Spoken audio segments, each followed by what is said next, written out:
குழந்தை பிறகுதா இல்ல கொஞ்ச நேரம் பாப்பா நான் கிடையாது உடனே ஆப்ரேட் தூக்குறா உள்ள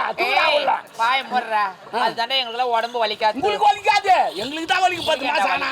10 மாசம் ஆனா வெயிட் வலிக்குது எங்களால எது பண்ணுவோம் நாங்க தான் தண்ணி தூக்கணும் அதிகம் வர கோழி வர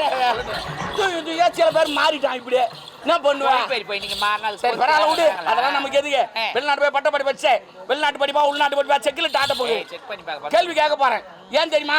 அப்பா இன்னைக்கு நாளைக்கு வந்துக்கிறாரு அவர் புட்டுக்குனாருன்னு வச்சு அப்படி இல்ல முன்னெச்சரிக்கை புட்டுக்குனா அந்த நாட்டை உங்ககிட்ட ஒப்படைப்பாங்க அதனால சில பேர் கேள்வி கேட்பான் பதில் சொல்லணும் அதுதான் கத்து தரேன் நீ வாயை மூடுறியா எங்க அப்பா எனக்கு எல்லாம் சொல்லி கொடுத்துருக்கு அவர் சொன்னதெல்லாம் கேட்க மாட்டாங்க பசங்க ஒரு செல்போன் நோண்டுறாங்க மொத்தம் யாரா குறமா கேட்பானுங்க ஆனா அவனுக்கு சும்மா இருந்தா நீ சும்மா இருக்க மாட்டான் ஆமா கழிப்பு விட்டுக்குன்னு ஒருத்தர் இருப்பாங்க ஒரு 10 பேர் ஊர்ல 10 பேர் இருப்பாங்க கழிப்பு விட்டுக்குன்னு அதெல்லாம் நல்லவனா கட்டவன் 10 பேர் இருப்பான் அதுல ஒருத்தன்டா நீ நான் தான் இல்லைன்னு சொல்லியா நான் தான் அது ஏன்னா உனக்கு 9 வராது பாக்குறேன் நான் இவ்வளவு ஒரு நாள்